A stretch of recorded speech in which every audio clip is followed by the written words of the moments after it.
욥기 23장 1절부터 10절까지의 말씀을 한 절씩 교독하시겠습니다. 욥이 대답하여 이르되 오늘도 내게 반항하는 마음과 근심이 있나니 내가 받는 재앙이 탄식보다 무거움이라. 내가 어찌하면 하나님을 발견하고 그의 처소에 나아가랴. 어찌하면 그 앞에서 내가 호소하며 변론한 말을 내 입에 채우고 내게 대답하시는 말씀을 내가 알며 내게 이르시는 것을 내가 깨달으랴. 그가 큰 권능을 가지시고 나와 더불어 다투시겠느냐? 아니로다. 도리어 내 말을 들으시리라. 거기서는 정직한 자가 그와 변론할 수 있은즉 내가 심판자에게서 영원히 벗어나리라. 그런데 내가 앞으로 가시고 뒤로 가도 보이지 아니하며 그가 왼쪽에서 일하시나 내가 만날 수 없고 그가 오른쪽으로 돌이키시나 배울 수 없구나.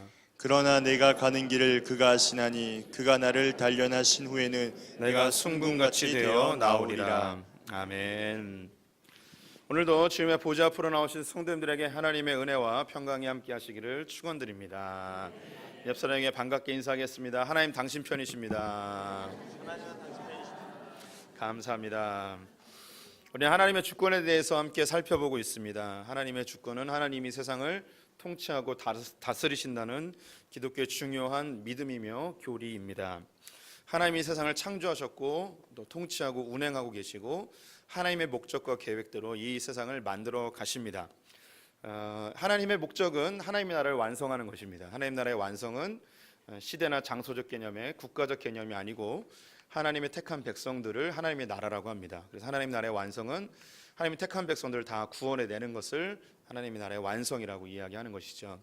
그래서 이 세상의 주관자이신 하나님은 이 땅의 역사를 통하여 하나님의 택하신 백성들을 구원해내시죠. 즉 세계의 역사는 복음의 흐름과 또 교회와 예수 그리스도를 중심으로 움직여지게 되어 있습니다. 그래서 작년에 이제 교회사에 대하여서 설교를 하였는데 그 교회사는 곧 세계사가 되었습니다. 그래서 복음의 흐름대로 역사가 운행되고 있는 것을 구체적으로 보게 되어졌죠. 하나님이 이 세상을 운행하고 계십니다. 그 목적은 이 복음을 편망케 하고 구원받을 백성들 다 건져내기 위해서입니다. 하나님께서 세상을 다스리십니다. 그리고 역사의 주관자이시죠. 하나님의 다스림의 영역은 크게 세 가지로 나누어질 수 있습니다. 첫 번째는 이제 자연 만물을 통치하고 계십니다. 자연 세계를 통치하고 계시죠. 하나님이 세상을 창조하셨습니다. 그리고 하나님 말씀하신 대로 세상이 운영되고 있습니다. 하나님이 이 세상 질서에 즉 자연 세계에 더 이상 개입하지 않으셔도 됩니다. 특별한 어떤 목적과 하나님의 특별한 사인을 위하여서 하나님이 자연 세계에 개입은 할 수 있지만 하나님은 더 이상 개입하실 필요가 없습니다. 왜냐하면 하나님이 태초에 말씀하신 대로 이 세상이 움직여지고 있기 때문입니다. 이 질서를 벗어나는 순간 그것은 곧 죽음이 되어지게 되는 것이죠. 하나님이 세상을 만드시고 보기 좋았더라고 이야기합니다. 이 보기 좋았다는 말은 아름다움을 보고 감정적으로 느끼는 그 보기 좋음, 즉 심미적 언어가 아니라 하나님이 명령하시고 그것이 질서가 되었는데 그 질서대로 운행되는 모습을 보고, 즉 하나님의 목적대로 운영되는 모습을 보고 보기 좋았다, 만족해 하시는 것입니다. 이 정도면 됐어라는 거죠. 잘 됐군, 뭐 이 말입니다. 하나님이 계획하신 대로, 하나님 명령하신 대로, 하나님이 세우신 질서대로 우주 만물이 그리고 자연 세계가 운행되어지고 있습니다. 하나님이 지금도 통치하고 계시는 거죠. 즉 하나님의 말씀으로 질서를 세우셨다는 것입니다. 하나님의 이 질서를 벗어나는 순간 죽음이며 곧 풍성한 삶을 잃어버리게 됩니다. 물고기가 가장 자유롭고 행복할 때는 물속에 사는 겁니다. 그 이유는 하나님이 그렇게 살라고 질서를 정하셨기 때문이죠. 이 물고기가 물 밖으로 나오는 순간 풍성한 삶을 잃어버리고 죽게 되어지는 것이죠. 이 하나님의 질서에서 벗어나서 생성되어지는 그런 생명체들이 있긴 합니다. 그런 생명체를 돌연변이라고 하죠. 이 돌연변이는 그 당대에서 사라지거나 얼마 살지 못하고 죽게 되어집니다. 다른 말로 만약에 개에 날개가 달려서 태어나게 된다면 이 개가 그 다음에 아기를 낳아도 또 날개가 달린 개가 나질 않습니다. 그건 돌연변이기 때문에 그 당대에서 끝나게 되어집니다. 그리고 아마도 사람들이 신기해서 다 잡아먹을 것 같습니다. 또 이 고기를 먹는 소가 나타났다고 생각을 해봅시다. 이 고기를 먹는 소는 그 위장 기능이 되지 아니하여서 분명히 반드시 죽게 되어 있습니다. 하나님의 질서를 벗어나면 죽음이고 풍성한 삶을 잃어버리게 됩니다. 근데 이 하나님의 창조에 반대되는 것이 진화론이죠. 진화론은 참 웃긴 게 완전히 반대예요. 진화론은요, 보편적인 생명체들은 다 소멸되어지고 돌연변이들이 성장하여서 이 세대를 이루었다고 생각을 합니다. 모든 물고기는 물속에 살고 있는데 어떤 돌연변이가 나타났어요. 발이 생긴 물고기가 생긴 거예요. 그래서 육지로 올라온 거예요. 근데 이 진화론은 어떻게 설명하냐면 물속에 있는 물고기는 다 사라져버리고 이 물 밖으로 나온 발 달린 물고기만 살아남은 거예요. 즉 돌연변이만 살아남은 거죠. 진화론에 의하면 여기 계신 모든 분들은 다 지금 돌연변인 거예요. 돌연변이만 살아남아요. 이 진화론은. 되게 웃기죠. 성경은 하나님의 질서대로 창조된 모습으로 살아야만 생명력 유지가 되는데 진화론은 돌연변이만 생명 유지된다는 정말 신기한 이론을 나타내고 있습니다. 진화론을 조금만 더 말씀드리면 이미 들으신 분들도 있겠는데 진화론은 과학적인 것 같은데 그 시작은 과학이 아닙니다. 결국 이제 믿음의 싸움인데요. 진화론과 대척점을 이루는 종교는 기독교밖에 없습니다. 모든 종교는 진화와 아무 관계가 없습니다. 사람이 어디서 태어났고 어떻게 진화되는지 아무 관심이 없습니다. 오직 기독교만 관심이 있는 것이죠. 진화론자들은 교회에 대해서, 믿음에 대해서, 그리고 성경에 대해서 공격합니다. 이 세상이 하나님 창조했다고 치자. 그러면 하나님은 어떻게 만들어지게 되었는가? 히브리서 11장 6절에 보면 하나님께 나아가는 믿음이 없이는 하나님을 기쁘시게 못하나니 하나님께 나아가는 자는 반드시 그가 계신 것과 그를 찾는 자들에게 상 주시는 이심을 믿어야 할지니라라고 되어 있습니다. 믿음이 하나님께 기쁘게 하는데 하나님께 나가는 자는 가장 먼저 뭘 믿어야 되죠? 하나님 계시다는 걸 믿는 거예요. 여기서부터 시작되는 거죠. 어떻게 시작됐고 어디서 나오셨고 하나님이 설명을 해도 우리는 이해하지 못하기 때문에 계신 것부터 시작하는 거죠. 진화론도 과학적인 것 같은데 계속 찾아서 올라가다 보면 단백질이 나오고 그 이상의 분자가 나오고 원자가 나옵니다. 그럼 물어보는 거죠. 그래, 진화했다고 치자. 그러면 그 제일 첫 번째 생겼던 그 물질은 도대체 어디서 나타난 거냐? 진화론자들도 이야기를 못해요. 그 첫 번째 물질을 어디서 생겼는지 말을 못하는 거예요. 그러면 진화론자들도 이것은 그냥 있는 걸로 치고 시작하자는 거죠. 있는 걸로 치자는 믿음과 하나님이 계신다는 믿음, 이 두 가지의 믿음이 충돌하게 되어집니다. 그래서 이 자연 세계를 보시면서 우리 성도님들 무엇을 선택하실지 생각해 볼 필요가 있어요. 정상적인 생명체들이 성장하여서 만들어진 세계가 더 설득이 되어지시는지, 돌연변이들이 이 세상을 정복하여서 이렇게 만들어진 세상에 설득이 되시는지. 우리는 기독교인이기 때문에 굳이 이런 설명을 하지 않아도 받아들이게 될 텐데, 하나님이 세상을 창조하셨습니다. 그리고 운행하고 있습니다. 돌연변이들의 천국이 아닙니다. 정상적인 하나님이 보시기에 가장 아름답고 보기 좋은 것들로 가득 채워진 것이 이 세상임을 믿으시기를 권면을 드립니다. 하나님이 다스리시는 두 번째 세계는 영적 세계입니다. 천사들과 사단의 세계를 주님께서 통치하고 계시죠. 그리고 이 하나님께서 이 영적 세계와 육적 세계를 완전히 구분하시고 여기에 질서를 만들어 주셔서 영적 세계가 육적 세계를 공격하지 못하도록, 침범하지 못하도록 하셨습니다. 하나님의 허락하에서만 그것이 나타나게 되어지죠.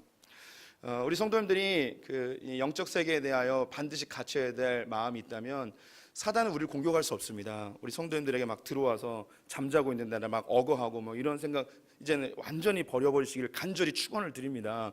우리 성도님들 예수 그리스도를 영접한 순간 우리 안에 성전이 만들어집니다. 하나님 우리 안에 계시죠. 일단 그냥 까놓고 얘기해 봅시다. 하나님하고 사탄하고 싸우면 누가 이기겠습니까? 우리 안에 하나님이 계신데 사단이 우리를 막 건들고 막 그러겠습니까? 하나님이 영적 질서를 책임지고 계시다니까요. 사단이 우리를 막 그렇게 공격하고 그럴 수 없어요. 제발 자유하시기를 부탁을 드립니다. 사단이 사람을 공격하는 건 성경에서 크게 세 가지가 있어요. 미혹과 거짓말과 속임수예요. 이런 것들로 우리를 계속 두렵게 만드는 겁니다. 사단이 우리를 공격하는 것처럼 속입니다. 사단이 우리를 지배하는 것처럼 속이죠. 그래서 두려움을 조장합니다. 두려움은 지배당하게 되어 있습니다. 그래서 이 세상의 두려움을 조장하여서 사람들을 그것에 종살이하게 하는 것이죠. 다른 모든 타 종교들이 여기에 해당이 되어지고 기독교도 여기서 자유롭지 못합니다. 그래서 우리 성도님들은 영적 세계를 잘 이해하셔서 하나님의 통치하심을 믿고 이것을 담대하게 대항하면서 두려움을 떨쳐내는 분들 되셨으면 좋겠습니다. 하지만 이 세상은요, 이 영적 세계를 부정합니다.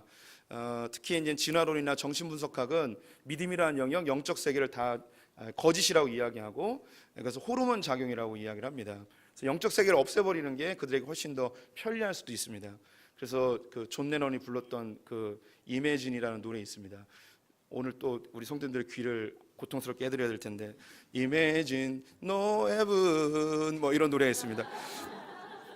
이런 천국이 없다고 상상해 보십시오. 뭐 지옥이 없다고 상상해 보십시오. 뭐 이렇게 이런 노래예요, 가사가. 그러면 여러분에게 평화가 올 것입니다. 그래서 뭐 지옥이 있고 천국이 있고 여기 이제 죄책감에 사로잡히지 말고 그냥 즐겁게 하루하루 즐기면서 살아라, 뭐 이런 가사입니다. 이 세상은 그렇게 우리에게 조장을 해요. 하나님 없다는 거예요. 지옥이나 천국도 없다는 거죠. 영적 세계가 없다는 거예요. 그럼 사람들이 편안을 누려야 될 것 같은데 아니죠. 사람은 영적 존재이기 때문에 영적인 것에 대한 갈망함이 있습니다. 21세기 최첨단 과학 문명이 발달한 시대임에도 불구하고 동서양을 막론하고 많은 사람들이 이 주술이나 혹은 각종 종교나 영성을 찾아서 헤매고 있는 것은 그것에 대한 반증일 수 있겠죠. 세 번째, 인간 세계를 하나님께서 지배하고 통치하고 계십니다. 우리 성도님들의 삶을 인도하고 운행하고 계시죠. 복음을 전파하기 위하여 하나님의 역사의 주관자로 살고 계십니다. 그래서 하나님은 우리에게 주시기도 하시고 거두어 가기도 하십니다. 우리에게 복을 주시기도 하고 우리에게 화를 주시기도 합니다. 우리는 지금 복의 때를 살고 있습니다. 그래서 우리는 하나님께서 이 주신 복을 가지고 내가 잘해서 잘 먹고 잘 산다고 생각하지 마시고 하나님이 복을 통하여 뭘 하기 원하시는지 살펴볼 필요가 있습니다. 때로는 우리 시대에 혹은 20년, 30년 후에 화가 올 수도 있습니다. 엄청난 재앙이나 질병이나 전쟁이 일어날 수도 있습니다. 그때 우리가 뭘 잘못했는가 여기에 파묻히지 말고 하나님이 이때 뭘 하길 원하시는가 살피는 하나님의 주권을 인정하는 자들이 되어야 합니다. 우리 성도님 개인의 삶에서도 잘 될 때 절대 교만하지 마십시오. 내가 뭘 잘해서 잘 된 게 아니라 하나님의 은혜로 여기까지 왔음을 반드시 기억해 주셨으면 좋겠습니다. 또 무엇이 좀 잘 안 됐어요. 그러면 자책하지 마시고 하나님께서 이 시련을 통하여 뭘 하기 원하시는지 주의하여 살피는 그런 신앙의 태도, 하나님의 주권을 인정하는 태도가 반드시 필요합니다. 하나님의 주권을 인정한다는 것은 교만하지 않는 거예요. 더불어서 절망하지 않는 거예요. 이게 하나님의 주권이에요. 하나님이 나로 복 주셨다, 목적이 있다는 거예요. 내가 잘 안 됐어요. 그러면 하나님께서 나를 단련하시는, 연단하시는 어떤 특별한 목적이 있음을 알고 교만하지도 않고 절망하지도 않는 하나님 앞에 겸손히 주님의 품 안에서 평안을 누리는 그런 사람으로 사는 게 하나님의 주권 사상입니다. 우리 성경 구절 하나 읽어볼게요. 고린도전서 4장 3절 5절 말씀 같이 읽습니다. 너희에게나 다른 사람에게나 판단받는 것이 내게는 매우 작은 일이라. 나도 나를 판단하지 아니하노니 내가 자책할 아무것도 깨닫지 못하나 그러나 이로 말미암아 의롭다함을 얻지 못하노라. 다만 나를 심판하실 이는 주시니라. 그러므로 때가 이르기 전 곧 주께서 오시기까지 아무것도 판단하지 말라. 그가 어둠에 감추인 것들을 드러내고 마음의 뜻을 나타내시리니 그때 각 사람에게 하나님으로부터 칭찬이 있으리라. 바울이 한 이야기인데요. 우리가 종종 말씀드리죠. 하나님의 나라를 경험하기 위해서는 반드시 두 가지를 해결해야 됩니다. 비판과 기대를 해결해야 돼. 이거 안 없애면 하나님 나라를 누릴 수 없습니다. 바울은 복음을 전하는데 하나님이 일에 충성했잖아요. 그럼 다 잘 돼야 되잖아요. 가는 곳마다 부흥이 있어야 되고 하나님 놀라운 역사가 있어야 되는데 꼭 그런 것만은 아니었어요. 그는 매를 맞기도 하고 감옥에 갇히기도 하고 죽음의 위협에 놓이기도 하였습니다. 그러자 이 바울에 대해서 시기하거나 그의 사도권을 의심하는 자들은 봐라, 저 사람이 죄가 있으니까 저런 고난을 당하는 거다. 저 사람이 하나님 편에 있으면 저렇게 매를 맞겠냐, 다 잘 되겠지 하는 그런 인과응보적인 생각으로 이 바울을 공격하였습니다. 그러자 바울이 자기에게 대해서 이야기하는 거예요. 하나님이 이 고난을 통해서 무슨 일을 할지 아무도 모른다. 나중에 하나님께서 다 드러내실 때에 우리가 한 행위들에 대해서 하나님께서 평가하시지 우리가 지금 나타난 현상들로 자기를 평가하지 말자. 다른 사람에 대해서 비난하지 말자. 바울은 스스로 이야기하기를 나도 나를 판단하지 않는다는 거예요.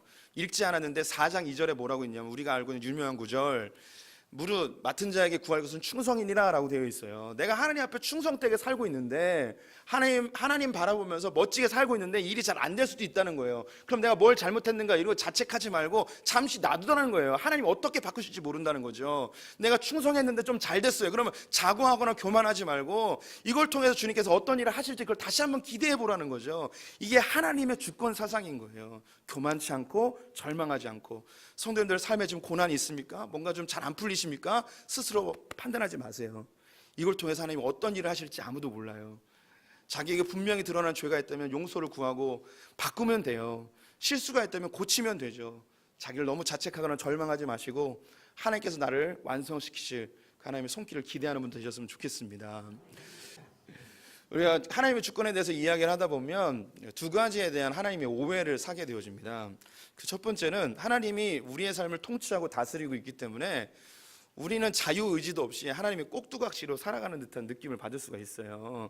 그래서 저도 그러한 생각을 가질 때가 있었고 성도님들도 신앙생활을 하다 보면 그런 생각을 가질 수 있어요. 아, 하나님 내 삶을 다 인도하시는구나. 그리고 내가 원하는 대로 사는 게 아니라 하나님의 주권 속에 나는 하나님이 결정한 대로 내가 따라가야 되나 보다라는 생각을 갖게 되어집니다.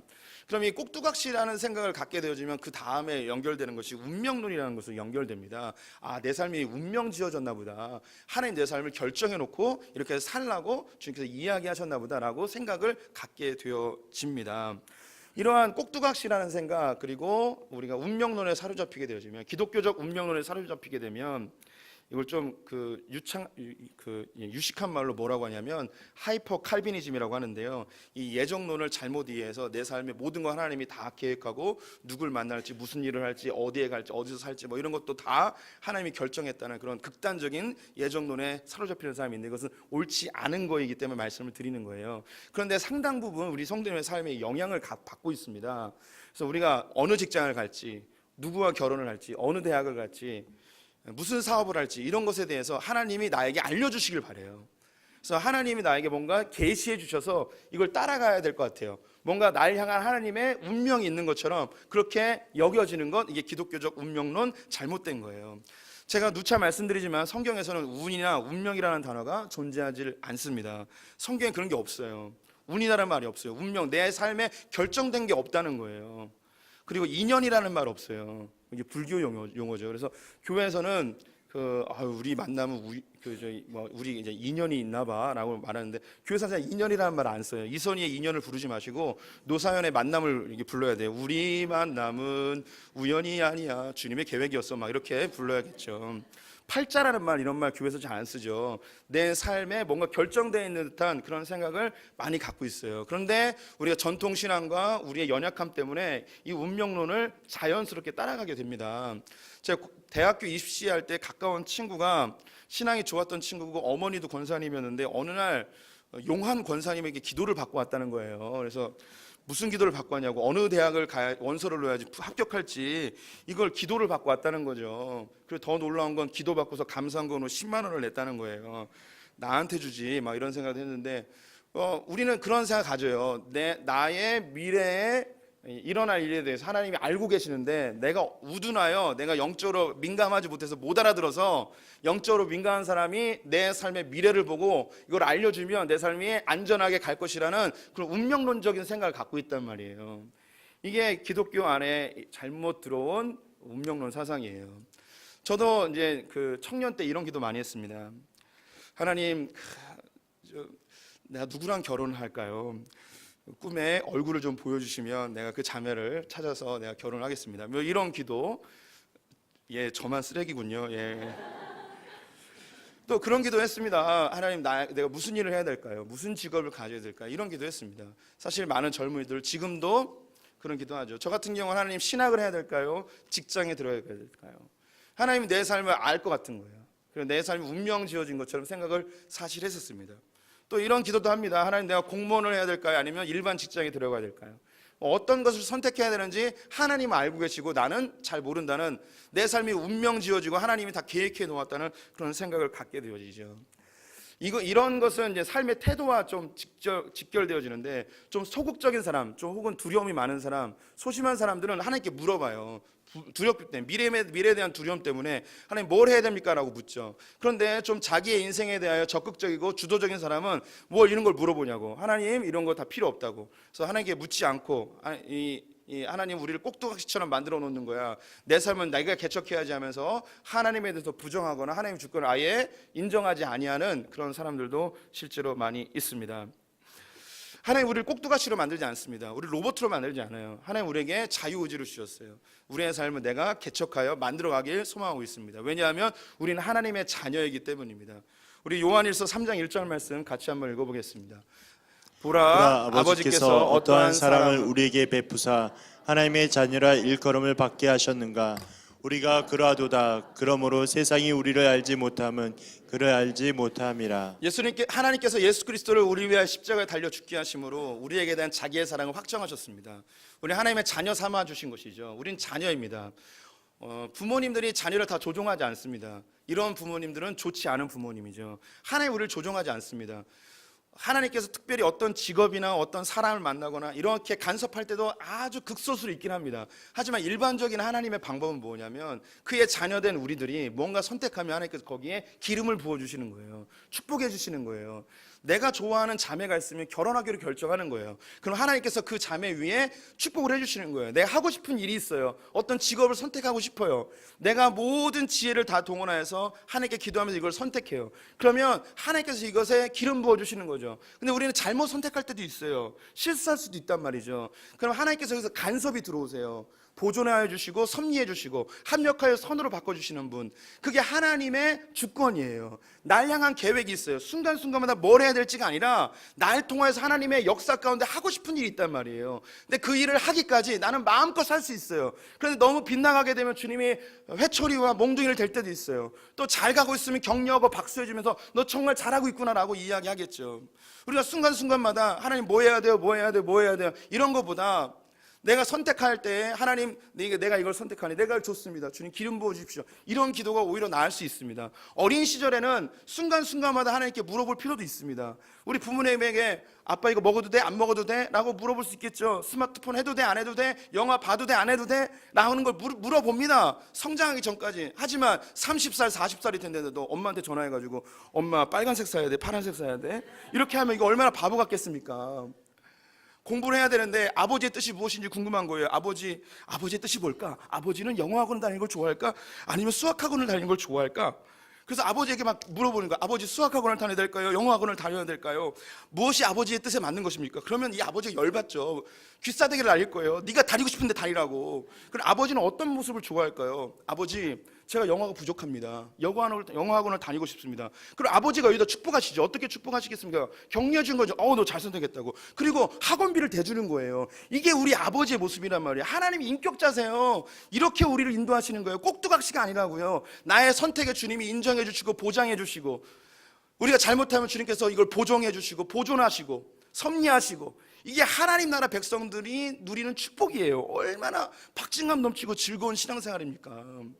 뭘 해도 하나님께서 다 백업해주는, 다 보장해주는, 그냥 마음껏 즐길 수 있는 그런 신앙인의 삶, 너무 멋지잖아요. 그런데 자칫 잘못하면 우리의 신앙생활이 하나님의 주권을 인정하다가 운명론에 빠지는 경우가 있는데요. 모든 종교는 다 운명론이 있습니다. 모든 종교는 다 운명론을 이야기합니다. 이 운명론은 계급과 직결되어집니다. 그래서 이 운명론에 사로잡히게 되면 삶을 개선하고 발전시키지 않습니다. 그래서 운명론을 주장하는 종교들의 사회는 발전이 매우 더디거나 아예 발전을 안 합니다. 왜냐하면 자기의 삶이 거기에 운명 지어졌다고 생각하기 때문이죠. 그 이면에는 기득권을 유지하고 싶어하는 종교 세력과 그리고 권력 세력들이 그 뒷면에 있습니다. 제가 인도에서 있었죠. 인도의 카스트 제도 도표를 한번 보여드리도록 하겠습니다. 이게 많이 아시는 건데, 인도 카스트 제도는 5개의 계급이 있습니다. 맨 위에 이제 성직자라고 할 수 있죠. 이제 힌두교의 사지 집단인 브라만이라고 있습니다. 이 브라만은 그 신이 정해주는 거예요. 운명 지어지는 거죠. 태어날 때부터 브라만이에요. 이 계급은 절대 바뀌지 않습니다. 두 번째, 그 밑에 이제 귀족, 왕족 계급인 크사트리아라고 있습니다. 이건 역시 계급, 신이 정해주는 거죠. 그 다음에 바이사, 평민 그룹인데요. 그리고 그 밑에 이제 노예 그룹 수드라가 있습니다. 여기에도 해당되지 않는 불가촉 천민이라고 하는, 영어로 하면 언터처블이라고 하는 아예 허드렛 일만 하는 그런 사람들이 있습니다. 이 계급은 바뀌질 않습니다. 이 힌두교에는 윤회 사상이 들어있는데요. 내가 브라만으로 태어나는 이유는 뭐냐면 전생에 내가 착한 일을 많이 한 거예요. 그래서 내가 브라만으로 태어난 거죠. 내가 불가촉 천민으로 태어난 이유는 뭐냐면 전생에 내가 나쁜 일을 많이 했기 때문에 이런 고단한 생을 살아가고 있다는 거예요. 그럼 이 계급을 바꾸지 않아요. 바꿀 수 없어요. 그럼 어떻게 하면 바꿀 수 있을까요? 내게 주어진 이 삶의 현장에서 착하게 살다 보면 다음 세계에는 높은 단계로 올라갈 수 있다는 거예요. 이게 운명론이에요. 그럼 이 운명론을 주입시켜버리면 사회가 어떻게 되냐? 안정화돼요. 그래서 계급의 이동이 없어요. 대항하지 않아요. 뭐 혁명이나 쿠데타 같은 거 일어나지 않아요. 왜냐하면 신이 나에게 삶을 이렇게 정해줬는데 내가 이걸 어떻게 반하겠냐는 거죠. 그래서 신에게 이 윗계급에게 대항하는 건 곧 신에게 대항하는 거죠. 그래서 대항하려고 하면 종교의 이름으로 그들을 억압하고 그들을 힘들게 합니다. 인도에서 몇 년 전 오리샤주에서 기독교인들이 엄청난 핍박을 당했는데요. 힌두교는 기독교를 무척 싫어합니다. 싫어하는 이유가 뭐냐면 기독교가 들어오면 평등 사상을 주입해요. 그래서 이 사람들을 개화시키는 거예요. 이 귀족 세력들은 기독교를 당연히 안 받아들이죠. 자기의 체제가 무너지고 평등 사상이 들어오면 저 불가촉 청민과 귀족들이 어떻게 평등하다고 생각하겠습니까? 그러니까 이 밑에 있는 그룹들이 이 평등 사상을 받아들이고 기독교를 받아들여요. 그럼 교육시켜주고 직업 교육시켜주면서 그들이 개화되어지고 자기의 주체성을 찾게 되어져요. 그러면서 이 노예 생활 같은 이 계급 사회를 벗어나려고 합니다. 그러면 위에 있는 이 브라만이나 크샤트리아가 이걸 싫어하죠. 그래서 기독교를 무참하게 짓밟고 핍박을 하는 겁니다. 이유는 이 사회 체제, 계급 체제를 유지하기 위해서입니다. 여기서 잠깐 말씀드리면 이 기독교는 운명론이 아니기 때문에 자연스럽게 뭐가 없냐면 계급이 없습니다. 기독교는 계급이 없습니다. 모든 종교는 다 계급이 있습니다. 근데 기독교만큼은 계급이 없습니다. 왜냐하면 모든 사람이 다 평등하다는 생각을 우리가 깊이 내재되어 있기 때문이죠. 그래서 이 천주교만 하더라도 사제 집단과 성도 집단이 서로 절대 넘볼 수 없습니다. 여기에 침범할 수 없습니다. 천주교에서 신도들이 신부님을 쫓아냈다는 소식을 들어본 적이 없죠. 절도 마찬가지예요. 신도들이 스님을 쫓아내지 않아요. 신도들이 도망가죠. 떠나버려요. 신기한 건 이 불교는 중들끼리 싸우죠. 신도하고 안 싸요. 그런데 기독교는 놀라운 게 성도들이 목사들을 쫓아냅니다. 넥타이 끄집어 당겨 머리 당겨서 네가 목사 새끼냐 막 하면서 이렇게 하죠. 왜 그럴 수 있느냐? 이건 평등 사상이 우리 안에 깊이 내재되어 있어요. 자부심을 가지셔야 돼요. 교회가 왜 이 모양이냐 막 이렇게 생각하시는데 아니에요.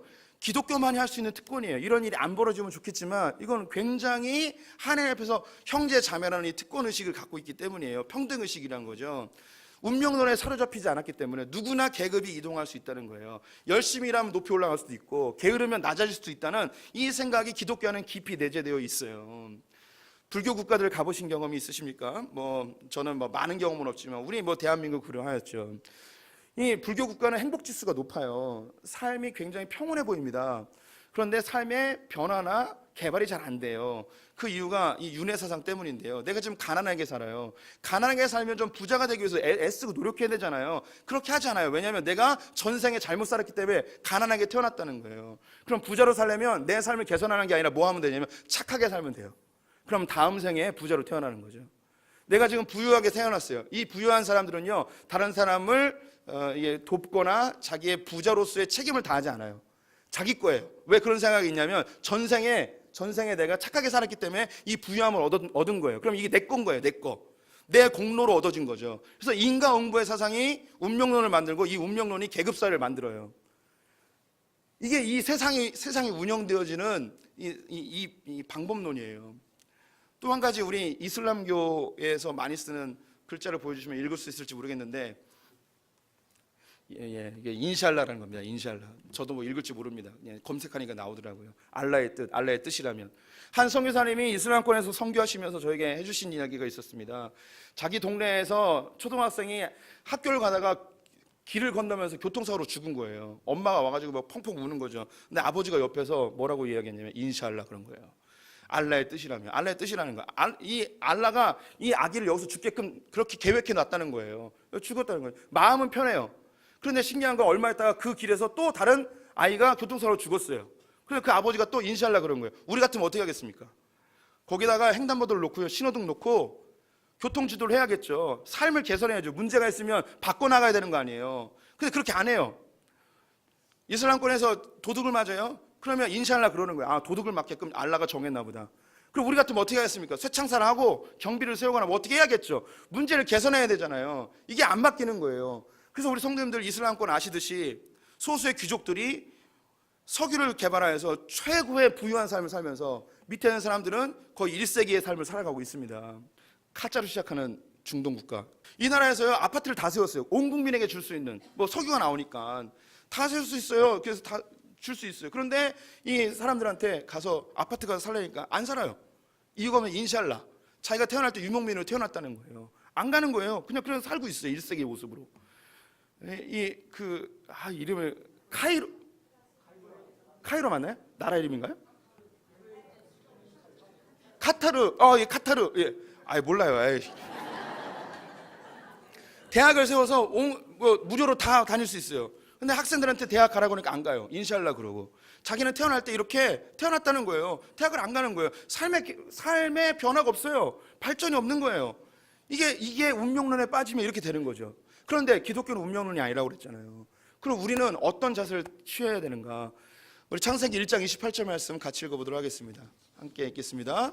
하나님이 그들에게 복을 주시며 하나님이 그들에게 이르시되 생육하고 번성하여 땅에 충만하라. 땅을 정복하라. 바다의 물고기와 하늘의 새와 땅에 움직이는 모든 생물을 다스리라 하시니라. 나라 이름 생각났어요. 카타르. 하나님은요, 아담과 하와를 창조하시고 우리에게 무슨 명령을 하셨냐면 생육하고 번성하고 충만하고 정복하고 다스리래요.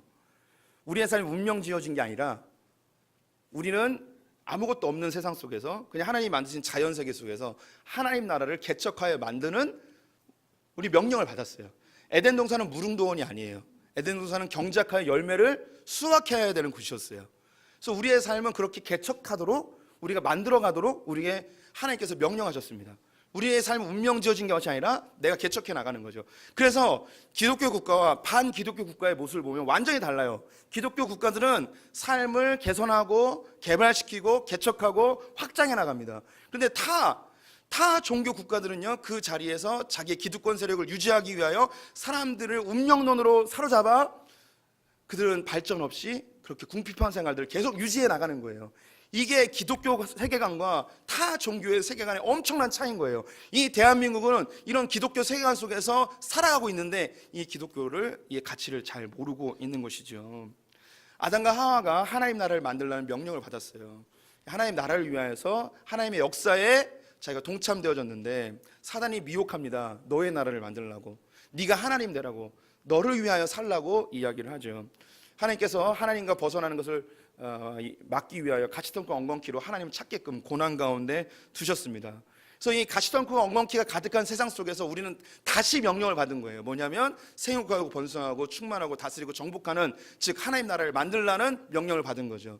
그래서 우리에게 하나님이 말씀하시는 상급과 영광은 뭐냐면 이 고난이 많은 세상 속에서, 즉 가시덤불 엉겅퀴가 가득한 세상 속에서 불편함과 부족함을 개선하며 내 삶을 어떻게 향상시키느냐에 의해서 하나님의 상급과 영광이 달라지는 거예요. 금수저로 태어나서 평생 편안하게 살다가 돈 많이 쓰면서 그렇게 살아가는 삶을 그 누가 영광스럽다고 이야기하겠습니까?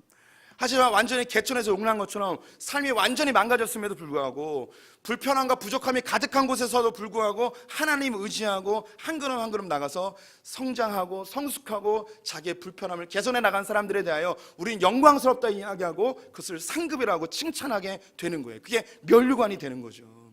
이게 기독교의 세계관이에요.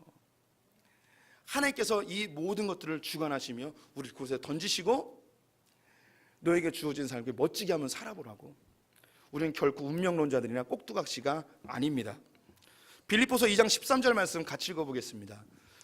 너희 안에서 행하시는 이는 하나님이시니 자기의 기쁘신 뜻을 위하여 너에게 소원을 두고 행하게 하시나니. 하나님 우리에게 소원을 두고 행하십니다.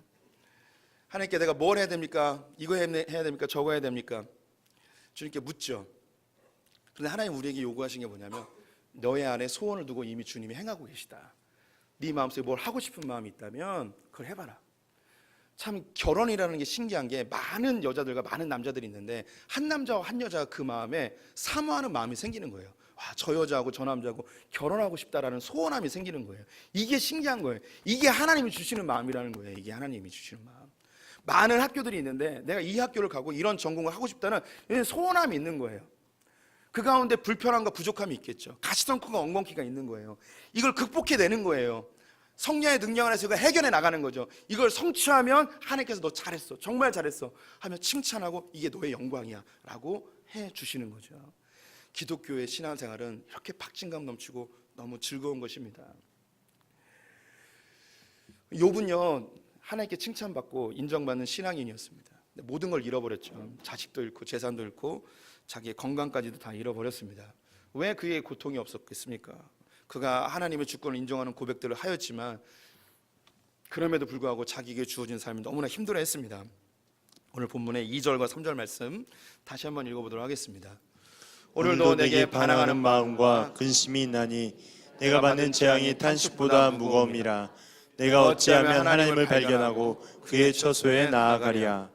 그는 반항하는 마음이 있었습니다. 근심이 있었습니다. 탄식하는 마음이 있었습니다. 하나님 왜 이러십니까? 도대체 하나님 뜻이 무엇입니까? 주님 도대체 나에게 왜 이러십니까? 라는 그런 탄식하는 마음이 있었죠.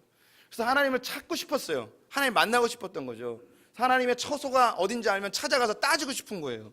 근데 뒷구절을 보면 내가 하나님을 찾고자 오른쪽에 갔는데 하나님 왼쪽에 있고 왼쪽에 가면 오른쪽에 있고 하나님 도저히 만날 수가 없다는 거죠. 이 말은 뭐냐면 하나님의 뜻을 알 수가 없다는 거예요. 내게 왜 이런 일이 벌어지는지 모르겠고 하나님께서 나를 왜 이렇게 힘들게 하시는지 도무지 알 수가 없다는 거죠. 그럼 하나님께서 내 삶의 운명을 결정해 놓은 것처럼 그렇게 생각할 수 있지만 이 욥은 놀라운 신앙의 고백을 다시 하게 됩니다. 10절 말씀 같이 읽어보죠. 그러나 내가 가는 길을 그가 아시나니 그가 나를 단련하신 후에는 내가 순금같이 되어 나오리라. 아멘. 운명론은 우리에게 두려움을 없애줍니다. 아주 좋아요. 우리 성도님들이 점을 치는 이유는 두려움을 극복하기 위해서입니다. 해결하기 위해서죠. 내 인생이 어떻게 결정되어졌다고 하면 그걸 알면 우리의 마음이 평안함이 있어요. 두려움이 없어져요. 그래서 우리 성도님들이 불교 국가나 힌두교 국가에 심지어 이슬람 국가에 가도요 사람들 굉장히 행복지수가 높아요. 왜냐하면 신이 자기의 인생을 결정해놨기 때문에 별로 근심 걱정이 없어요. 그대로 따라가기만 하면 되는 거예요. 그런데 우리 기독교는 운명론이 아니기 때문에 굉장히 두려워요. 뭔가 결정된 게 없기 때문에 늘 광야를 사는 것 같아요. 내일을 알 수 없는 거예요. 이게 우리의 인생이에요. 왜 그러면 하나님께서 우리에게 운명론이 아닌 미래를 알 수 없도록 이렇게 내버려 두셨을까요? 이유는 한 가지예요. 이미 느꼈을 거예요. 하나님 의지하라고. 운명론으로 결정되어 있으면 우리의 삶에 어떠한 도전이나 어떠한 발전이 있을 수가 없어요. 이거 아니라는 거예요. 근데 우리가 이 운명론이 아니기 때문에 두려워요. 늘 두려워요. 무슨 일이 벌어질지 몰라요.